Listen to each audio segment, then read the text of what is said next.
Il senso religioso o l'esperienza religiosa è innanzitutto un fatto, un fenomeno obiettivo, un fatto reale. Non è un'idea. Innanzitutto non è un modo di sentire. Non solo si tratta di un fatto, di un avvenimento, ma del fatto più imponente e più inestirpabile della storia dell'uomo. 1, 2, 3, prova. 1, 2, 3, prova. Più imponente. 1, 2, 3, 1, 2, 3, testing, testing. Il fenomeno dell'amore dell'uomo e della donna, che neanche il fenomeno del rapporto tra genitori e figli. Perché il senso religioso è un avvenimento che pone, che afferma o che ricerca l'orizzonte entro il quale acquisti senso anche il rapporto tra l'uomo e la donna, anche il rapporto tra genitori e figli. Perciò è più vasto, perfino di quelli.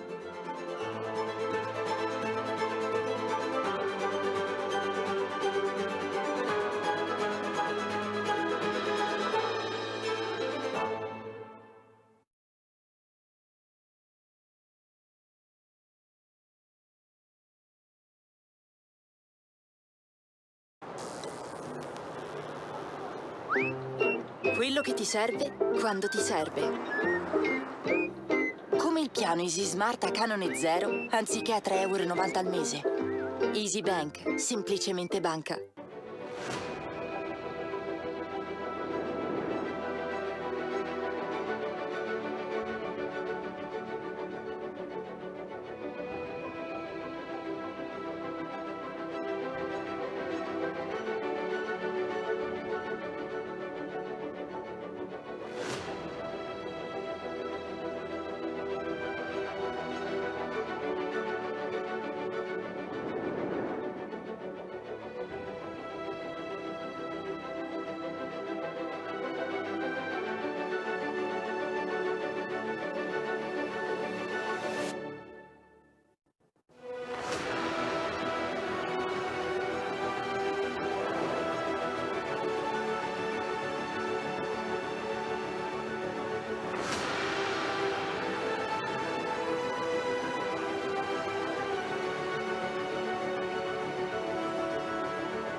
Dieci racconti di solidarietà e aiuto concreto. Storie ricche d'amore, riscatto, coraggio e cura. Storie di persone che donano e che ispirano a costruire una società inclusiva. Una mano a chi sostiene. Storie.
che ti serve quando ti serve. Nasce Easy Bank, la nuova banca digitale di Intesa San Paolo. Easy Bank, semplicemente banca.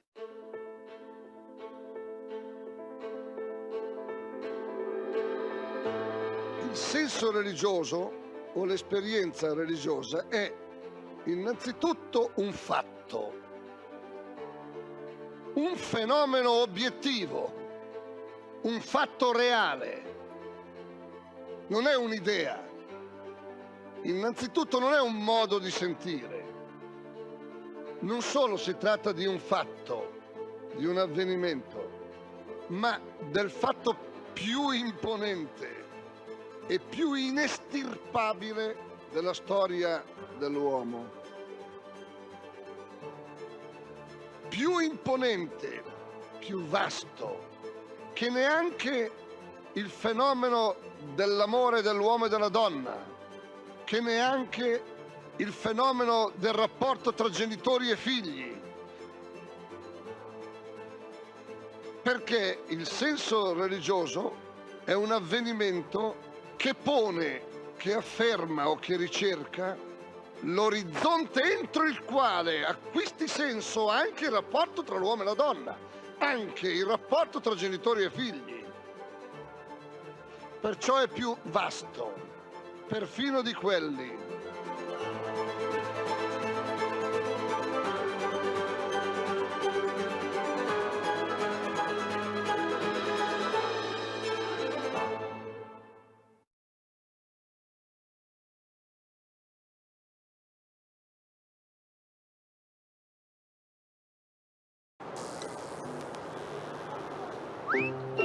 Quello che ti serve quando ti serve.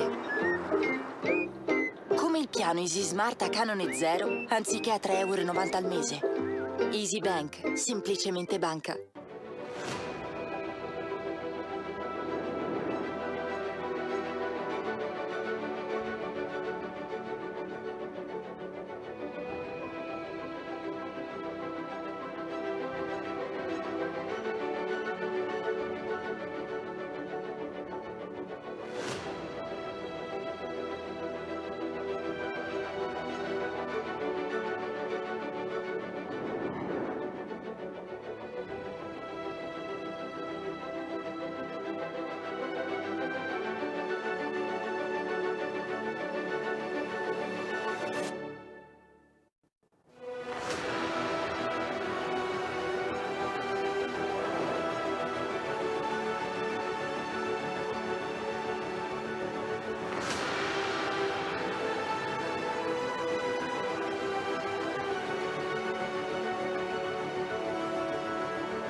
Dieci racconti di solidarietà e aiuto concreto. Storie ricche d'amore, riscatto, coraggio e cura. Storie di persone che donano e che ispirano a costruire una società inclusiva. Una mano a chi sostiene.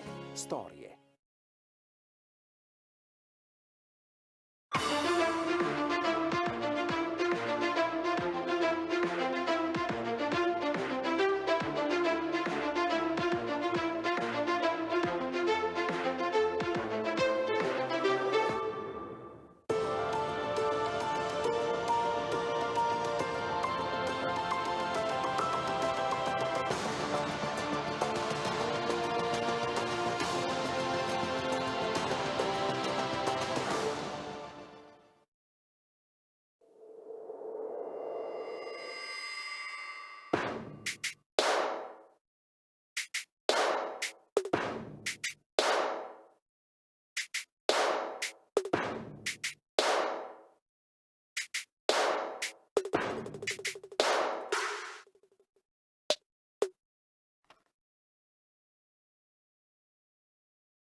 serve quando ti serve. Nasce Easy Bank, la nuova banca digitale di Intesa San Paolo. Easy Bank, semplicemente banca.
Fa ingresso il Presidente della Repubblica.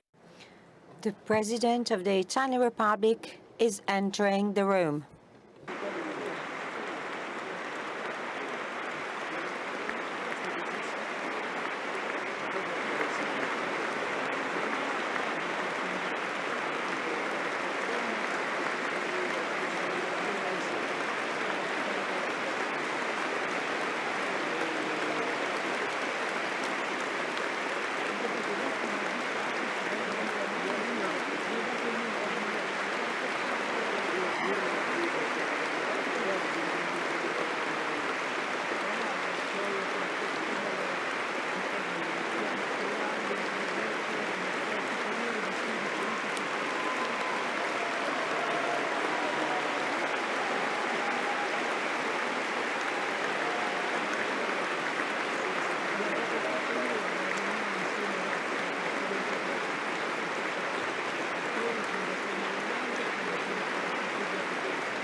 la civiltà dell'amore. Fratelli e sorelle, costruite senza stancarvi mai questa civiltà. Lavorate per questo, pregate per questo, soffrite per questo.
Mr. President, I warmly welcome you to the Rimini meeting.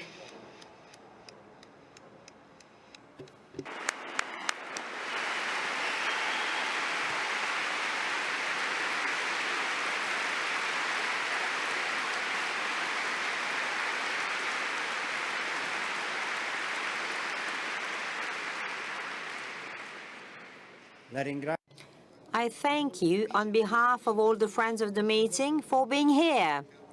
It is indeed a great honor and a great gift for us.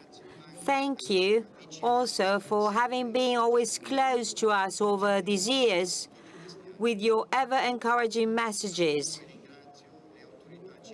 I welcome and thank the civil, military and religious authorities. I welcome and thank each and every one of you for being here, as well as the thousands of people following us live from Italy and abroad. Human existence is an inexhaustible friendship.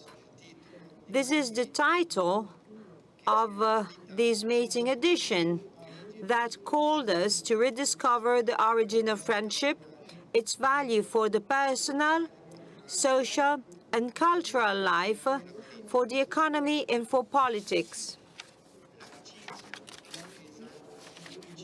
Friendship that enhances the uniqueness of each person, their strongest desires, their most hidden talents. Friendship that promotes civil society and is a remedy to individualism and collectivism. Friendship that knows how to welcome and guide people experiencing existential loneliness, discomfort, or despair. Friendship that seeks and nurtures dialogue between cultures, religions, and nations, a crucial dialogue given the atmosphere of increasingly harsh conflict. Mr. President, in your visit to the meeting in 2016, the year that marked the 70th anniversary of the Republic, you pronounced these words to us. In order to break the chain of self-referentiality, selfishness, and ultimately the powerlessness of politics and the social fabric, it is necessary to give the right value to others, the right value to dialogue, and to combine hopes and friendship. Friendship is a lever of history. In a way, it was an almost prophetic anticipation of this year's meeting title, where we have discussed friendship as the lever of history, especially when it becomes the lifeblood of a solidarity-based freedom that is capable of revitalizing democratic life day by day that can never be taken for granted, that is capable of supporting and guiding the work of individuals, of social works, of schools, of companies, for the common good of each and every one of us. Friendship is a lever of history. This is particularly clear in the Constitution of our Republic, which came into force 75 years ago. The constituent fathers and mothers wanted and knew how to enhance the diversity of their positions in the national life, which is definitely one of the reasons why the Constitution serves as a unifying force even at the most difficult times in the history of the Republic. This has also been confirmed by the creation of the European Union.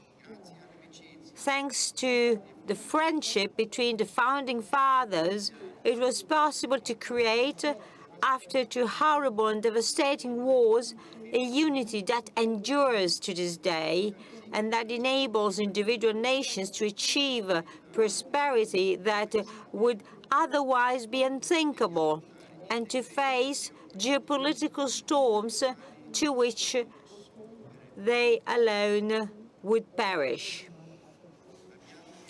We have been carefully thinking about Pope Francis' encyclical All Brothers, which calls us to deepen our understanding of brotherhood and social friendship as a source of reconciliation and peace in a world fragmented by old and new wars, even in the heart of our continent.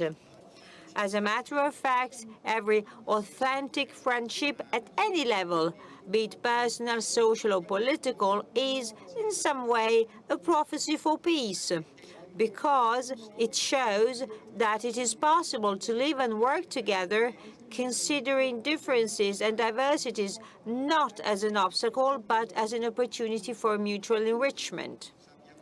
We know far too well that friendship is something that we cannot plan. Friendship is a gift that must be acknowledged with gratitude, lived with responsibility, and shared with generosity. Our hope is that the friendships that have been seen at this meeting will be sprouts of new and ever more incisive friendships, which will become fruitful for the life of peoples and for the friendship among the peoples. Mr. President, in times of crisis, and especially in the times of crisis that we have often experienced in recent years, and faced with the great transformations that we're called upon to face, we've always been able to enhance and support the extraordinary creative forces and the many authentic social friendships of our country, so that they may increasingly become levers of the history, not only of Italy, but also of Europe. I want to thank you for that, both personally and on behalf of all the friends of the meeting. Thank you, Mr. President, and now the floor is yours.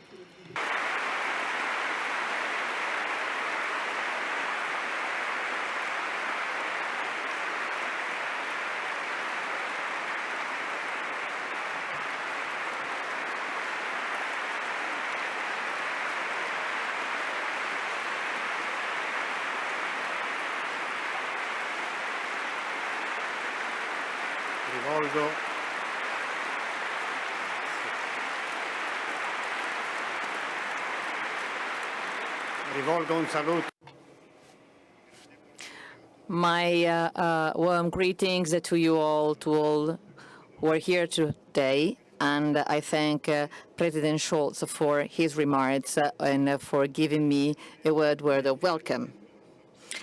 Allow me to follow up to a speech I held before your community 7 years ago in 2016 here in Rimini. In the meantime, many of those young people have become adults. Many are become are becoming adults, while new generations are appearing and give continuity to hope and commitment.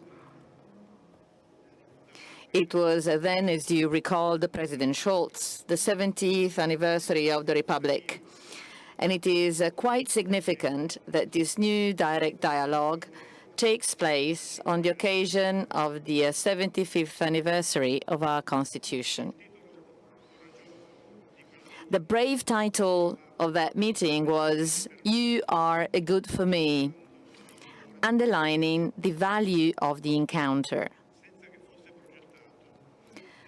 Totally unplanned, in the year of the COVID, it was 2021, I was able to address the audience of participants online when the title of the meeting was "The Courage to Say I."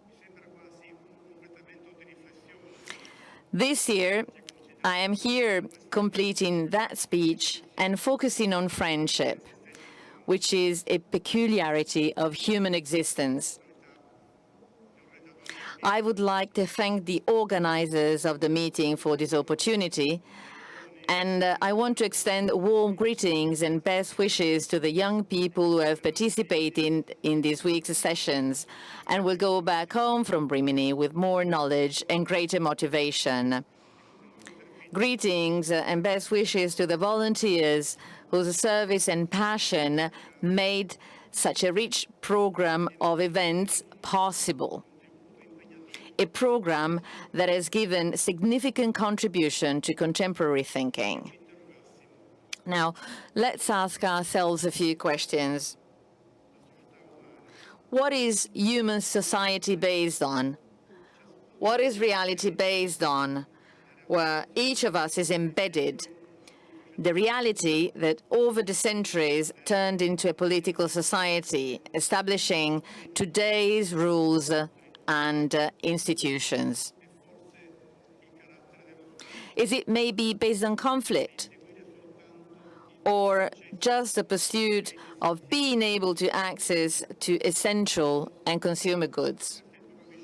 Is it based on hostility towards your neighbors or your non-neighbors, or the opposition between different people?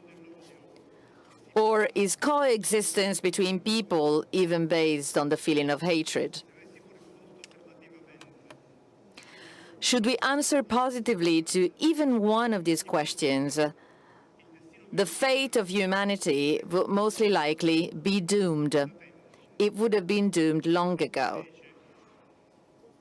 Instead, it is the growth of friendship between people that has characterized the progress of mankind.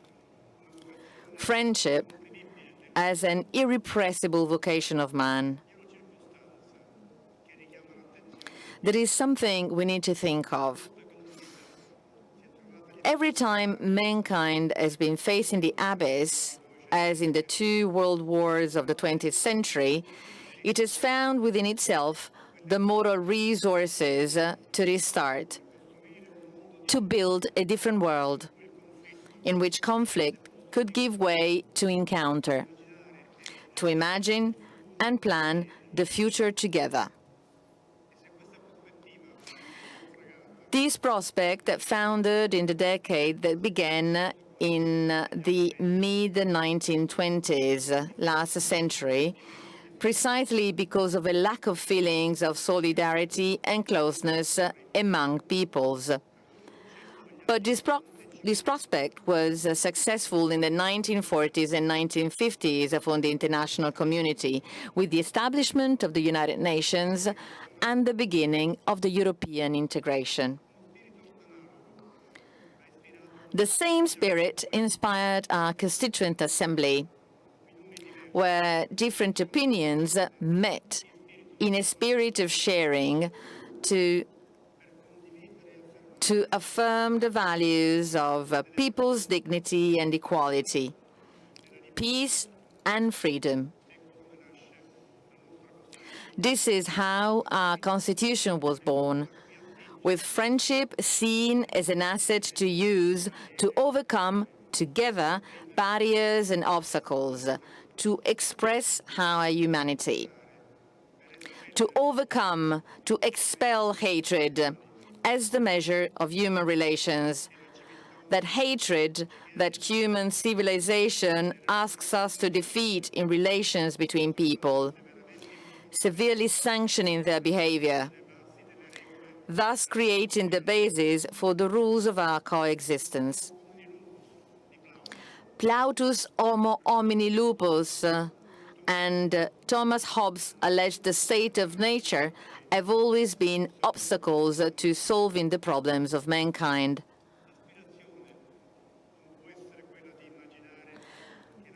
Friendship cannot just unite people who are similar, who see themselves as similar. That shouldn't be our aspiration. On the contrary, if that was the case, we would be on the road to homologation, to flattening, which is the opposite of the respect for diversity, for the specificities of each person. It is no coincidence that massification characterized the ideologies and cultures of the 20th century that led to the oppression of man over man. The plural identities of our communities are the result of the converging identities of all their members, who renew and live in them over the different generations and through the turning points of history. It is the sum of the you and I, challenged by the value of brotherhood, or at the very least, of respect and mutual consideration. It is the value of our homeland, of our extraordinary people, so appreciated and loved throughout the world, resulting from the encounter of many ethnic groups, customs, experiences, religions through history, resulting from the contribution of different languages to our wonderful language, whose goal is to build the common good. By definition, friendship is the opposite of violence. It starts with knowledge and dialogue, and even in this, friendship takes on a political meaning. There is always a pretext to fuel conflict. It could be the pretext of ideological oppositions, ethnic characters, deceptive class struggles, or the claim to go back to anachronistic nationalisms. What is happening on the borders of our Europe following the invasion of Ukraine by the Russian Federation bears dramatic witness to that. We live in a time of profound, rapid, even rumbling changes in some areas. So much so that it is often impossible to be far-reaching and deeply understand the direction of our lives. Immersed in the frantic consumption of an eternal present, oblivious of the day before, and indifferent to the day after. Transformations affect social models, production and work, but also mental habits, culture, the expectations of women and man. Many describe our times as the times of the individual who feels that he or she has opportunities never achieved before. It is right to see what is positive in this process and to understand our role, our responsibility, and our rights. But it is also necessary to know how to read the risks of critical aspects, of distortions.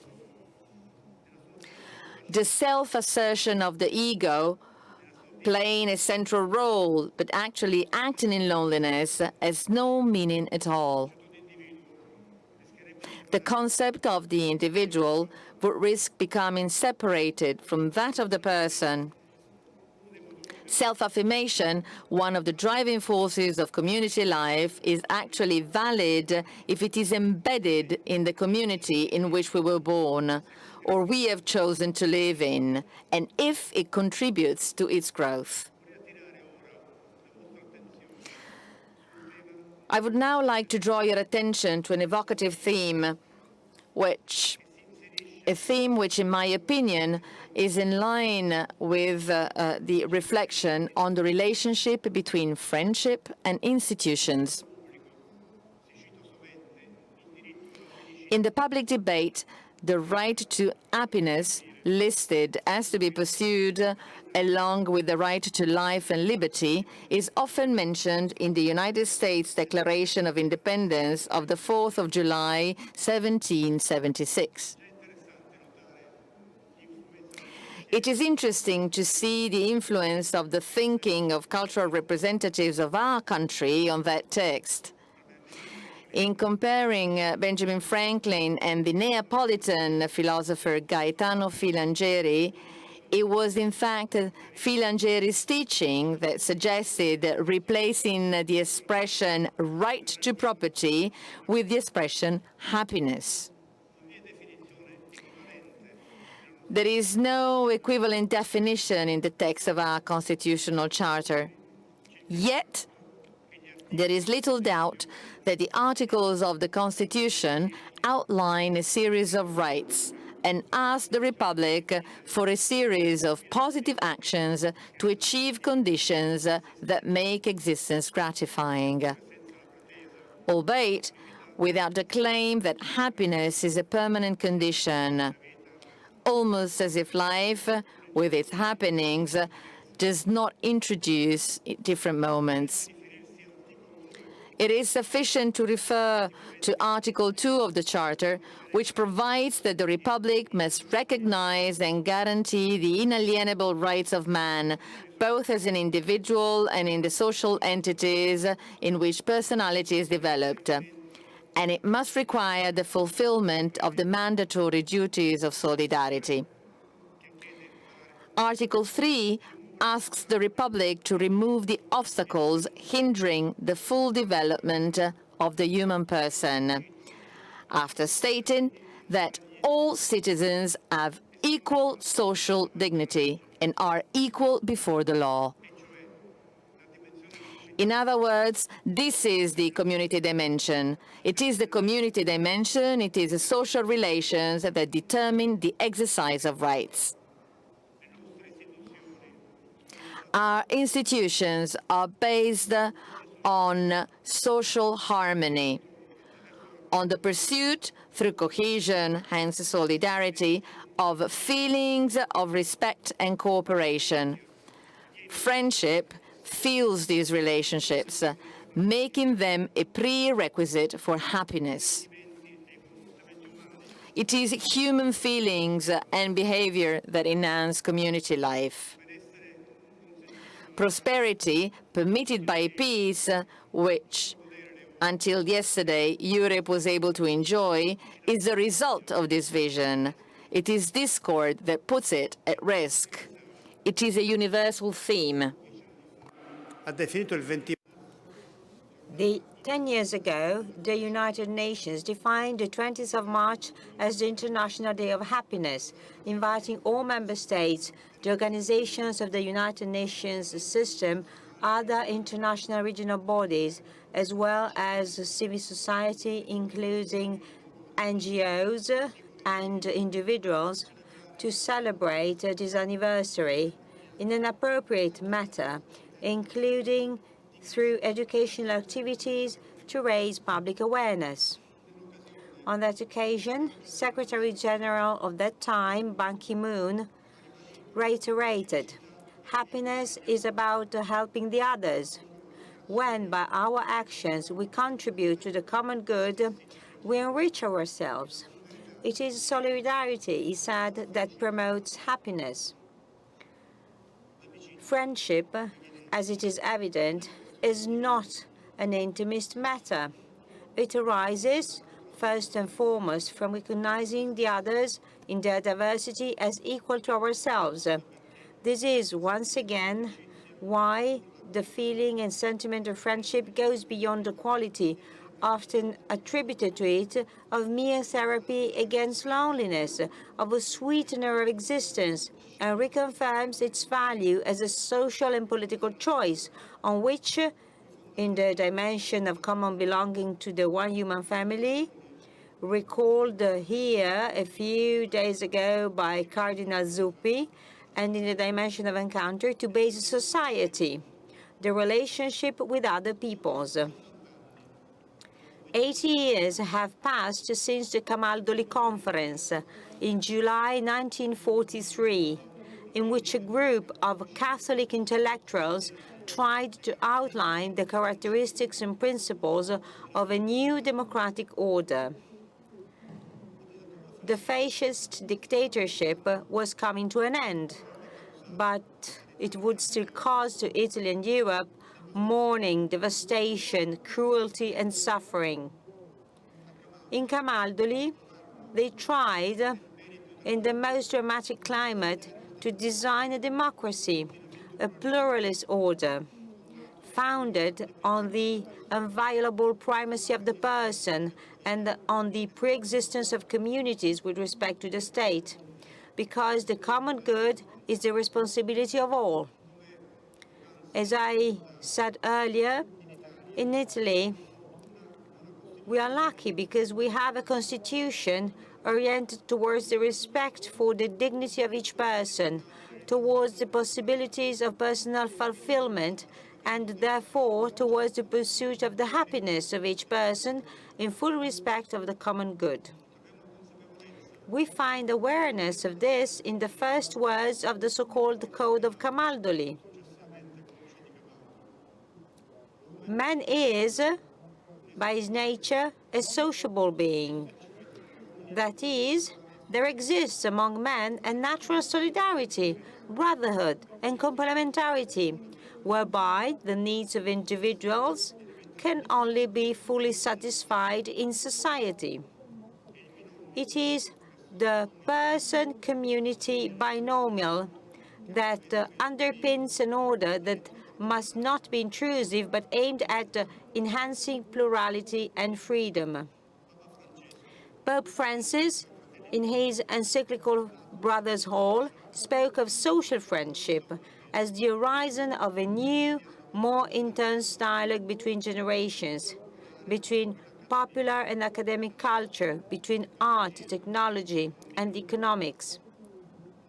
A renewed humanism in the age of innovation, in which neurosciences, robotics, artificial intelligence, genetic engineering, the frontiers of medicine and digital technologies are advancing.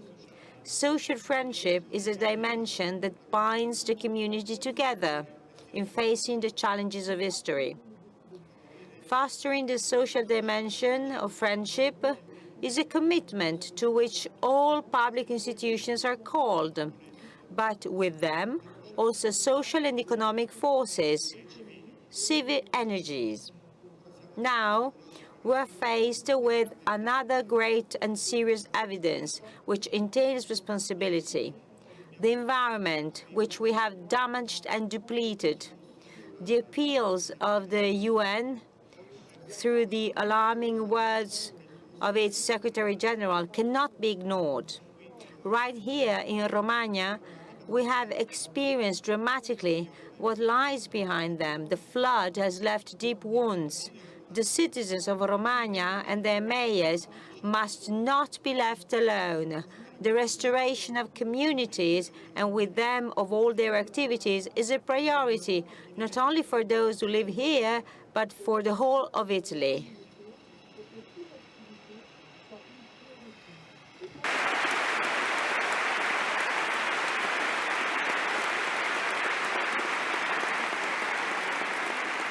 L'amicizia. Friendship is a source of hope. Hope is born from a common feeling, from offered support, from testimonies which are consistent from a future imagined together. Hope is the breath of human life, wrote Jürgen Moltmann, and it is too, I'd like to add, of the life of every community. We do not want to give up hope for peace in Europe today. The Europe we know was born out of a mutual commitment to peace that peoples and states exchanged after the tragedy of the Second World War. On that peace, our systems of freedom, democracy, and equal rights were built. On that peace, the culture, the European civilizations grew. We will never get tired of working to stop war. It is against the instrumental war that we are committed to preventing a drift of aggressions of the strongest ones against the weakest ones, to build a just peace.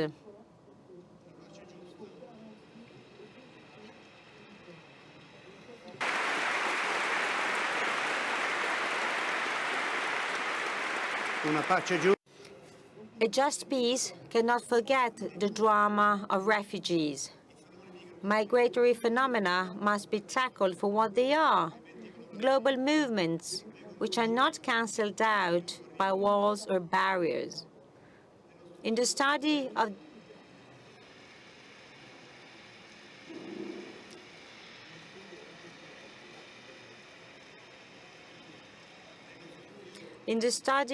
the apartment where I live at the Quirinale, I placed a drawing depicting a young boy aged 14 who drowned with hundreds of other people in the Mediterranean Sea. When his body was recovered, it was found in the lining of his jacket, his report card. He had sewn it there as if it was his passport, to prove that he wanted to come to Europe to study. That drawing reminds me that behind the numbers and percentages of migrations, which we often list, there are countless individuals, people with their histories, projects, dreams, their future, so often erased.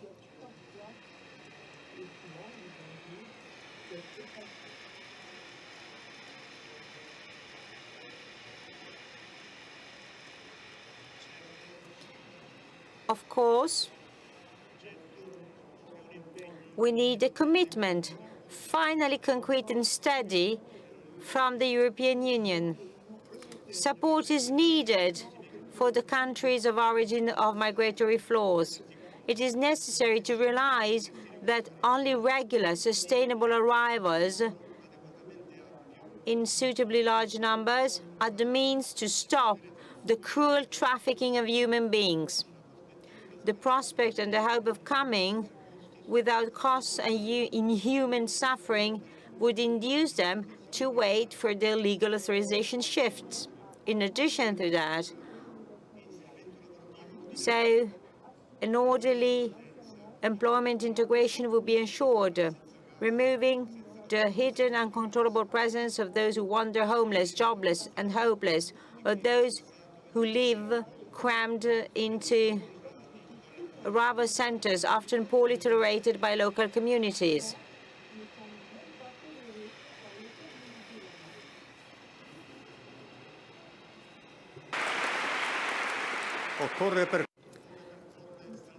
Different pathways must be taken. If one does not feel the sense of human brotherhood for better security, this is also an investment in the future of relations with the peoples of origin, who will soon be more and more protagonists on the international stage. Friendship. Friendship starts with us, from our way of being, from our desire to be more human and give more humanity to the world around us. The hope is in you, young people. Take what is yours, including responsibilities and duties. You feel, in a genuine way, all of these problems. You have the sensitivity to feel fully European, more than adults. You have adequate knowledge to face without fear the digital and technological transformations that are already underway. You have the awareness that the environment is part of our social life, that there will be no social justice without environmental justice and vice versa.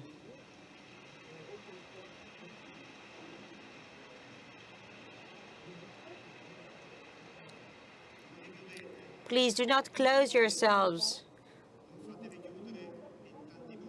into many separate worlds. Use social networks and social media with intelligence. Do not let them capture you, producing just loneliness.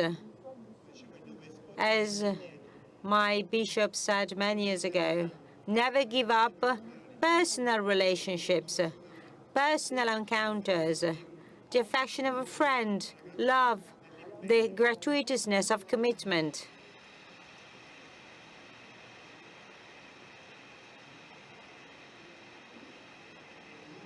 The world is better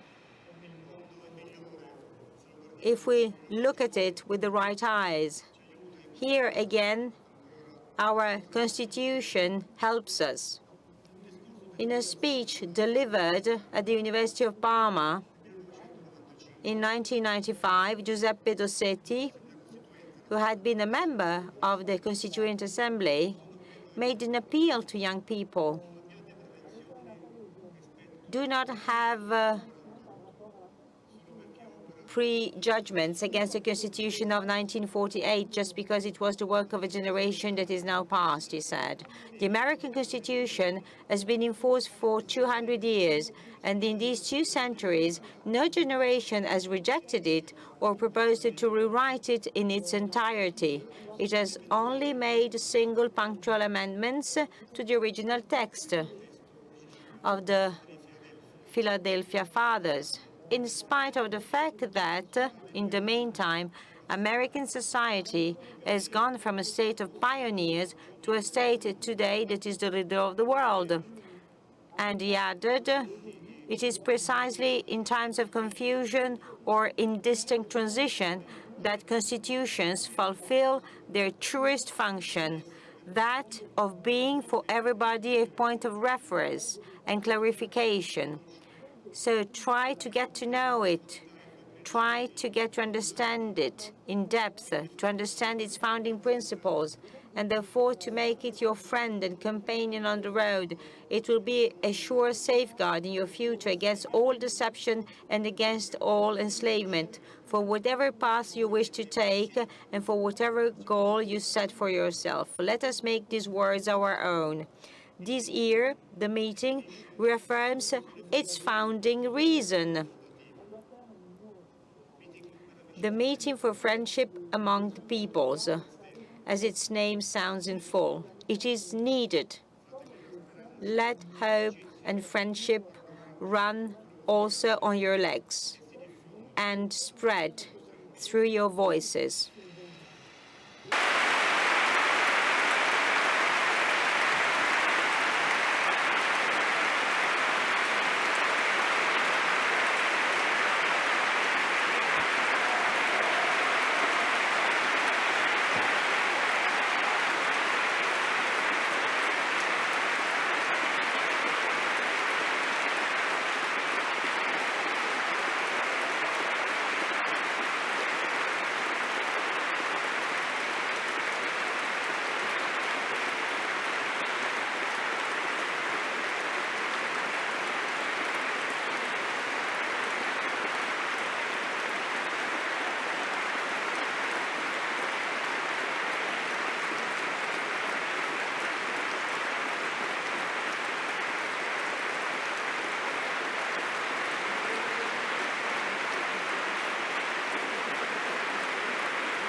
la civiltà dell'amore.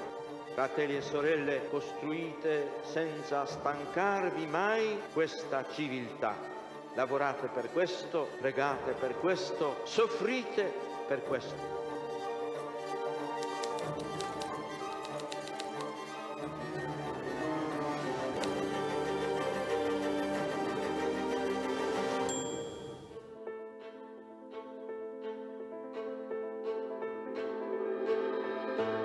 Il senso religioso o l'esperienza religiosa è innanzitutto un fatto, un fenomeno obiettivo, un fatto reale. Non è un'idea. Innanzitutto non è un modo di sentire. Non solo si tratta di un fatto, di un avvenimento, ma del fatto più imponente e più inestirpabile della storia dell'uomo. Più imponente, più vasto, che neanche il fenomeno dell'amore dell'uomo e della donna, che neanche il fenomeno del rapporto tra genitori e figli. Perché il senso religioso è un avvenimento che pone, che afferma o che ricerca l'orizzonte entro il quale acquisti senso anche il rapporto tra l'uomo e la donna, anche il rapporto tra genitori e figli. Perciò è più vasto, perfino di quelli.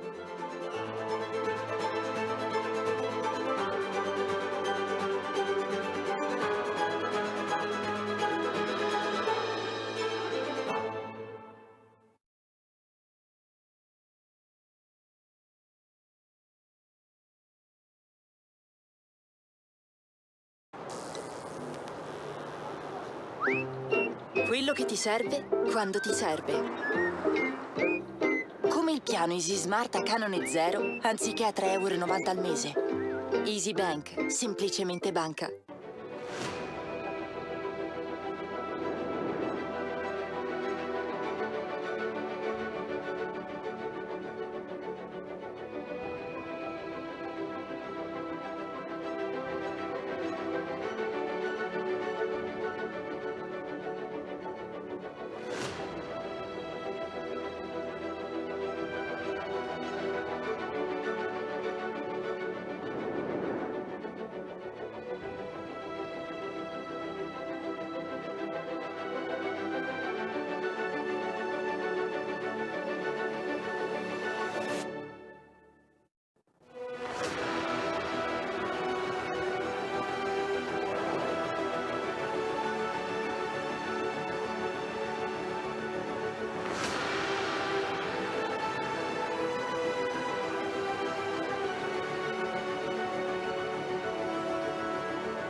Dieci racconti di solidarietà e aiuto concreto. Storie ricche d'amore, riscatto, coraggio e cura. Storie di persone che donano e che ispirano a costruire una società inclusiva. Una mano a chi sostiene. Storie.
quello che ti serve quando ti serve. Nasce Easy Bank, la nuova banca digitale di Intesa San Paolo. Easy Bank, semplicemente banca.